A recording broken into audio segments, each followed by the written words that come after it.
The grand hall shimmered with gold and silk, a symphony of polished smiles and calculated power. Every movement was measured, every whisper monitored. Alira Ashvale had never belonged here, yet somehow she had convinced herself that tonight she could survive. She had borrowed a dress, smoothed her hair until it lay almost invisible, and kept her head down as she navigated through a crowd of nobles and alphas. She didn't expect her body to betray her. 2 days without proper food left her weak, trembling, and dizzy. As she crossed the ballroom, her knees gave way. Her vision blurred.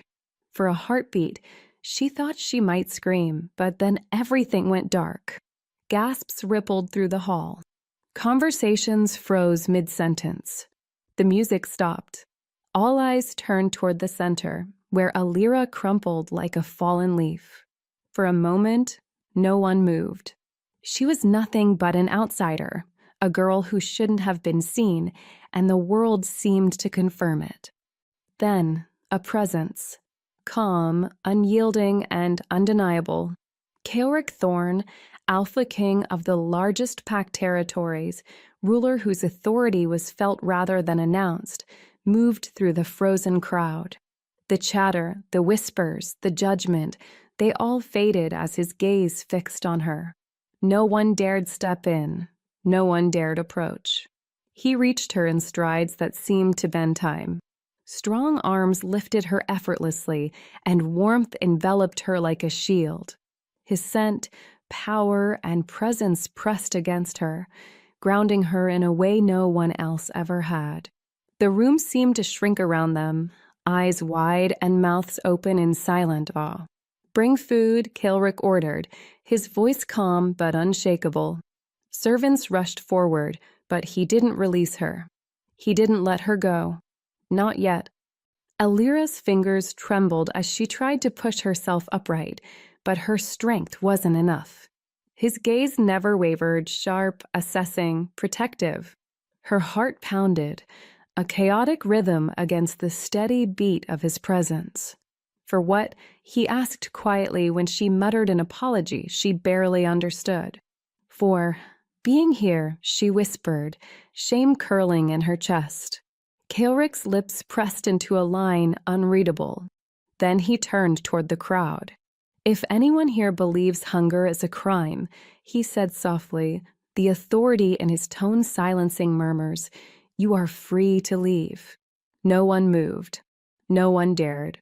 He shifted his attention back to her, the intensity in his eyes igniting something inside her she didn't yet recognize. Not possession. Not ownership. Something far more dangerous. "You're staying," he said finally, almost gently. Alira looked up at him, startled. I don't belong here." Kaelric's gaze didn't waver. "You do now." And in that moment, amidst the whispers and the stunned nobles, she realized that for the first time, someone powerful had refused to let her go. Alira's hands shook as she held the warm plate, the rich aroma of stew filling her senses. Her legs felt like lead, but Kaelric didn't let her sit back down. He stayed close, his presence pressing against her in a way that made her pulse spike, grounding her even as the room seemed impossibly distant. "You should eat," he murmured, voice low and intimate. Slowly. She nodded, unable to speak. Her throat felt tight, a mix of exhaustion and something else she couldn't name. Kaelric didn't move, didn't turn away, didn't let anyone step between them. Every noble who dared glance her way quickly looked away, intimidated by the sheer force of his attention. When she finally took a sip of the broth, his gaze softened ever so slightly, and her chest tightened. She wasn't used to being watched like this, not with patience, not with care, not with intent. The world had always moved over her, past her, ignoring her existence. But here, in the Alpha King's presence, she mattered. "You're stronger than you look," he said quietly, the edge in his tone that had silenced the entire room moments ago replaced by something almost teasing. Alira's eyes flicked up, catching the faintest curve of a smirk on his lips. Heat pooled low in her belly, confusing and frightening her all at once. She wasn't sure if it was the hunger leaving her body or the way his gaze made her pulse spike. Kilrick leaned just slightly closer, enough that the scent of him wrapped around her, a heady mix of authority and something dangerously magnetic. And yet, he murmured, voice almost a growl, you still nearly let yourself fall. Her cheeks burned, and she looked away, trying to focus on the plate in her hands. But the subtle command in his tone, the way he lingered close, made her heart hammer. She realized, with a mixture of fear and longing, that she was aware of every inch of him, every movement, every breath, every impossibly strong line of his body. The servants brought more food, but Kilrick didn't let them take over. Not once. He stayed. He watched. He protected. And for the first time in her life, Alira understood the dangerous power of being seen by someone who didn't just notice you, but refused to look away. The hall had emptied, leaving only the soft echo of distant music and the murmur of servants tidying up. Alira sat on the edge of a gilded bench, hands still trembling, plate long emptied, yet her heart refused to settle. Kilrick had left her side for a moment to speak with a noble whose audacity nearly outshone his fear, but even in his absence, the weight of his gaze lingered, invisible and suffocating. You shouldn't have come. Kilrick's voice suddenly cut through the quiet. He appeared beside her without a sound, his boots clicking softly against the marble floor. Alira froze. I had to, she whispered, not trusting her own voice. I've never seen, he silenced her with a raised hand, his presence a wall of heat and authority. You risked everything, he said, tone low, deliberate. And for what? Curiosity. Her stomach tightened. To know what it's like to see. To belong somewhere, even if just for a moment. Kilrick's dark eyes softened slightly, just enough to make her pulse skip. Belonging is earned, he murmured. And yet, you've claimed it by sheer audacity. Do you understand what you've done? She shook her head, and the corner of his mouth twitched, an almost imperceptible smirk that sent a shiver down her spine. No one dares be this bold with me, he continued, leaning just close enough that she could feel the heat radiating off his body. And yet, you're here, still standing, still defiant, still tempting me. Alira's breath caught. That word, tempting, made her pulse thunder in her ears. She hadn't meant to notice, hadn't meant to feel, and yet every fiber of her being knew exactly what he meant. Kilrick straightened slightly, giving her a fraction of space, though not enough to let her breathe freely. Tomorrow, he said, voice lower, almost a growl, you will leave before dawn. But tonight, you stay, under my roof, protected, not because you're mine, but because someone needs to ensure that daring doesn't destroy you. Alira swallowed, her throat dry, heat pooling in ways she didn't understand. For the first time, she realized that protection could feel as intimate, as dangerous, as desire itself.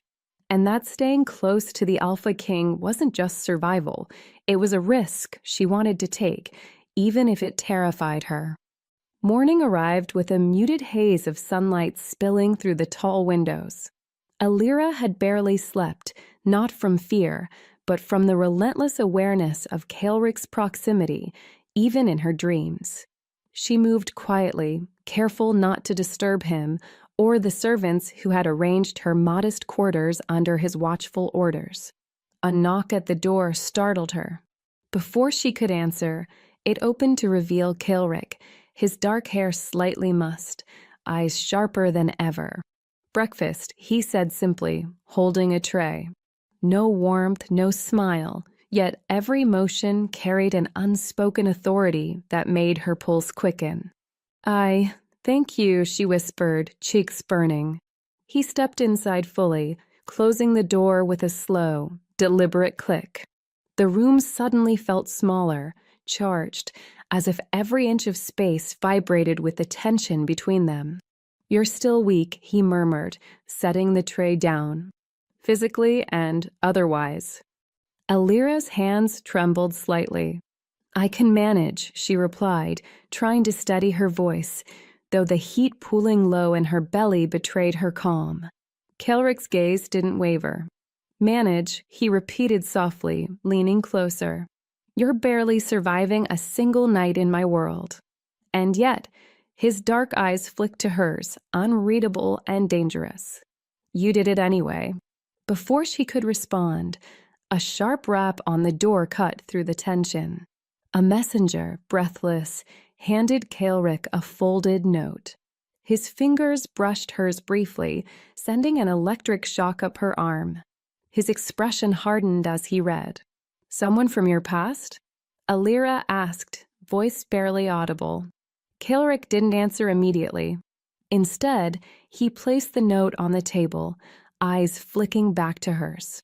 "A warning," he said finally. "They know you're here, and not everyone will respect my boundaries." The words hit harder than any physical blow. She had fled, hidden, survived, and now the past she thought she left behind threatened to catch her. Her heartbeat raced, not just from fear, but from the intoxicating danger of being so utterly exposed in front of him. Kelrick stepped closer again, heat and authority radiating like a living thing. "Stay close," he said, voice low, almost a growl. "Do exactly as I say. One wrong move, and this, protection," he let the word linger, "could vanish in an instant." Alira's stomach twisted with adrenaline and desire. She realized, with a mixture of dread and longing, that surviving in Kelrick's world wasn't just about obeying, it was about surrendering, inch by inch, to someone who could destroy her or make her feel more alive than ever. The day passed in a haze of controlled chaos. Kelrick never left her side, yet never touched without reason. Every glance carried weight, every movement a reminder of his dominance. Alira felt the heat of his gaze as she moved through the corridors of his estate, her heart hammering not just from fear, but from the raw awareness of his power. By afternoon, a commotion erupted near the gates. Alira's instinct screamed, this was no ordinary visitor. Kelrick's head tilted slightly, sensing the threat before anyone else. Inside, he ordered, voice low, commanding. Alira barely had time to comply before Kelrick's massive presence filled the doorway. The guards shifted immediately, forming a protective perimeter. Outside, shadows moved too deliberately to be coincidence. Someone was watching, waiting, hunting. She wanted to shrink back, to hide in the corner, but Kelrick's hand brushed hers, not aggressively, but possessively. "Stay close," he murmured. The warmth of his palm against hers sent a shiver that had nothing to do with fear. Minutes stretched like hours. Then a courier appeared, panting, handing Kelrick a sealed envelope. He didn't break the seal immediately. Instead, he studied Alira, and for a heartbeat, the world narrowed to just the two of them. His dark eyes lingered, almost intimate, before he finally opened the letter. A single line made his jaw tighten. She shouldn't be here alone. Kelrick's grip on her wrist tightened subtly, not painfully, but enough to communicate ownership, protection, and warning all at once. "They're coming," he said softly, voice like velvet over steel. "You trust me." Alira's breath caught. She wanted to protest, to assert herself, but the pull of his presence, the certainty in his tone, left her silent. "Yes," she whispered, trembling. "Good," he replied, releasing her hand slightly but keeping his shadow over her. He guided her through hidden corridors she had never noticed, past servants and guards who gave him space automatically. Every step, every brush of his coat against hers, was a lesson in patience and desire. By the time they reached a secure chamber, Alira realized something dangerous. She was no longer just grateful. She was drawn in, willingly, to the alpha who could destroy her world with a glance, or make it burn brighter than she'd ever imagined. Kilrick stepped closer, the faint scent of his cologne mingling with his natural alpha musk. "You're safe, for now," he whispered, almost against her ear. "But danger has a name, and it starts with you."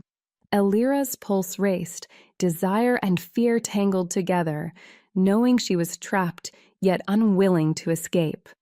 Night fell over the estate like a velvet cloak.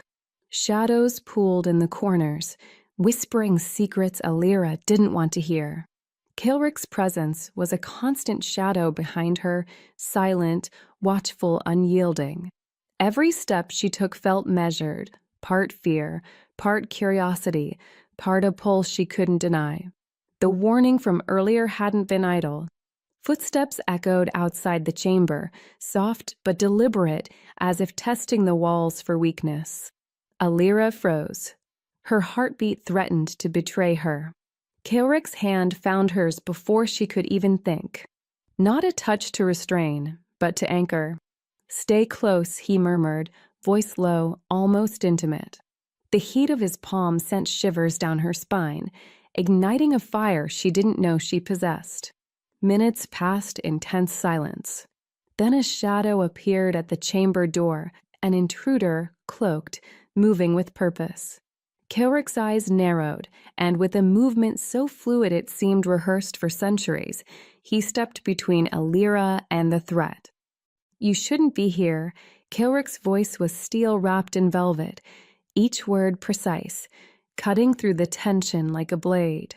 The intruder hesitated, and Kilrick's gaze shifted briefly to Alira.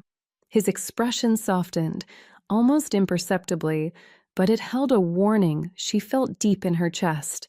"No one touches what belongs to me." Alira's pulse raced. Desire and fear collided, an intoxicating storm she could neither control nor resist. His dominance was absolute, but there was something tender beneath it, a recognition that she was fragile, yes, but not powerless. The intruder retreated, unwilling to test a force far beyond ordinary comprehension. Kilrick's eyes followed until the threat disappeared, then turned fully to her. "You're safe," he said, though his tone suggested this safety was conditional, earned, guarded, and fragile. She tried to speak, but her voice faltered. Instead, she met his gaze and saw something that stunned her: understanding, acknowledgement, and a flicker of something dangerously close to desire. Kilrick stepped closer, their proximity shrinking to mere inches. His scent enveloped her, mixing authority, dominance, and a faint warmth that set her pulse racing. "You've survived tonight," he murmured, "but surviving isn't enough. You must trust me completely." Alira's breath caught. The words carried more than protection. They carried an unspoken promise, a subtle, erotic tension that made her knees weak and her mind reel. She nodded, feeling both surrender and empowerment, the first step toward her rebirth under his watchful dominance. Kilrick's lips brushed the side of her ear. "Good," he whispered. "Now rest. You'll need every ounce of strength for what comes next." And in that moment, Alira understood. She was no longer just a girl caught in danger. She was becoming someone dangerous herself, someone reborn through desire, fear, and the alpha who refused to let her go. Dawn hadn't broken when Kilrick led Alira to the edge of the estate gardens.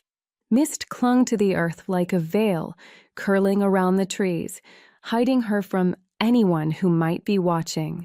She walked carefully, still shaken, but something inside her stirred, a mix of fear and thrill she couldn't name. "You've been hiding for too long," Kilrick said, his voice low, intimate, sending shivers down her spine. "It's time you see the world you think you understand, through my eyes." Alira's chest tightened. She knew his words weren't a suggestion. Every fiber of her being wanted to resist, but every instinct told her he was right. The world outside wasn't kind to someone fragile and alone. But with him, she could survive. She could fight. She could even learn to take pleasure in her own power. Kilrick stopped near a fountain, the water catching the early light. His gaze locked on hers, unyielding, measuring, almost hungry. "Look at me," he ordered softly. She obeyed, heart hammering. There was no malice in his eyes, no expectation, only intensity, desire, ownership not as a cage, but as a challenge. "You felt the laughter," he continued, voice dropping lower. "The betrayal, the humiliation." Alira flinched but didn't look away. "You left," he said, stepping closer. The air between them crackled. "And in leaving, you showed me something I didn't expect. Defiance. Strength. Fire." Her pulse spiked, and she realized just how close he was, his warmth enveloping her, scent wrapping around her like a tether she couldn't resist. His hand brushed hers, deliberate, casual, but every nerve ending in her body screamed at the contact. "I don't reward weakness," Kilrick murmured, "but I don't punish survival either." Alira swallowed hard, heat rising to her cheeks. She wanted to pull away. She wanted to flee. Yet, a different part of her, the part that had been dormant for too long, wanted to lean into the danger, to see how far she could push against someone so untouchable, so dominant, so alive. Kilrick's hand moved, tracing a line from her shoulder to her jaw, soft, tantalizing. "This isn't about fear," he said, voice husky. "It's about awakening. Rebirth. You're not the girl who collapsed at the ball anymore. You're stronger, wiser, and soon unstoppable." Alira's breath caught. Desire, fear, and anticipation twisted inside her, a dangerous storm. She realized with startling clarity that this alpha wasn't just protector, he was catalyst. And when he claimed her attention so completely, she would never be the same again. And in that moment, she made a silent vow. She would survive, not for him, not for the pack, but for herself. The attack came at dusk. No warning this time. No shadows creeping at the edges. Just impact, sudden, violent, undeniable. A scream echoed through the outer courtyard, followed by the clash of steel and the sharp scent of blood in the air.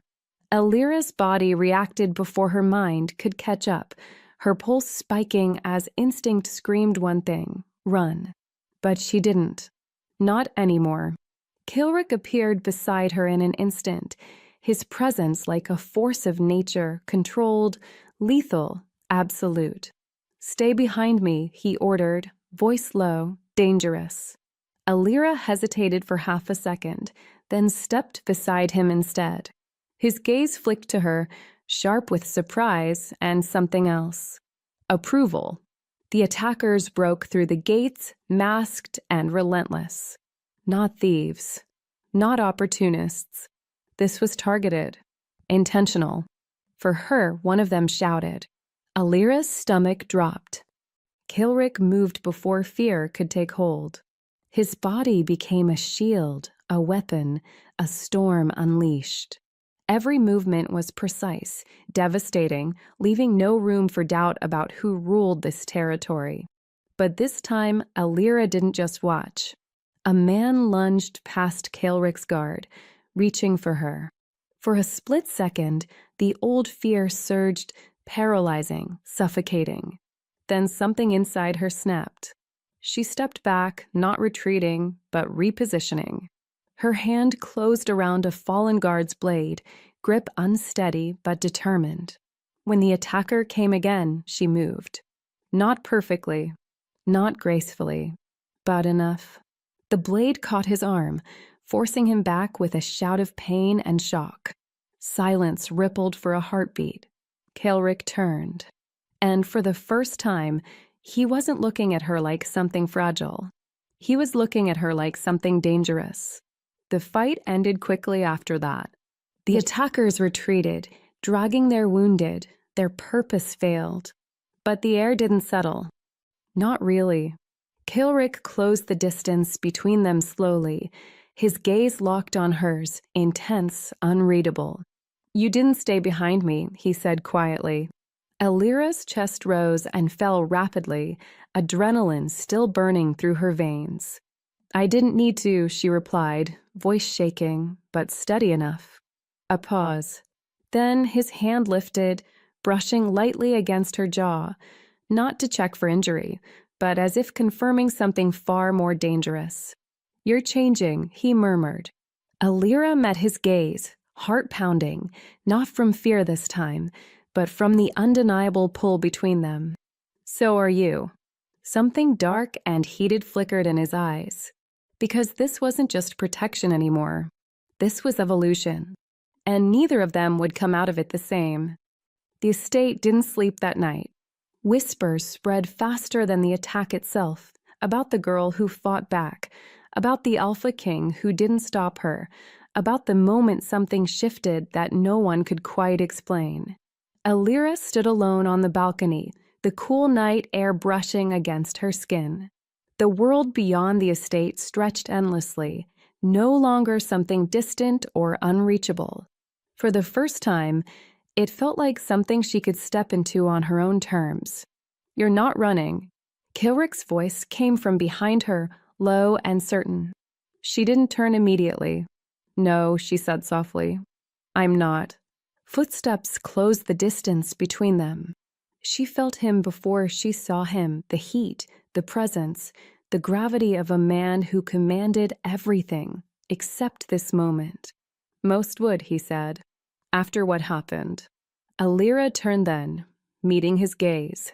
There was no fear left in her eyes, only clarity. "I'm not most people." A flicker of something dark and approving crossed his expression. "No," Kilrick murmured. "You're not." Silence stretched between them, but it wasn't empty. It was charged, alive. His hand lifted, slower this time, as if giving her space to step away. She didn't. His fingers brushed her cheek, deliberate, searching. Not possession, not control, something deeper. Recognition. "You could leave," he said quietly. "No one would stop you." Elira's breath caught, but she didn't look away.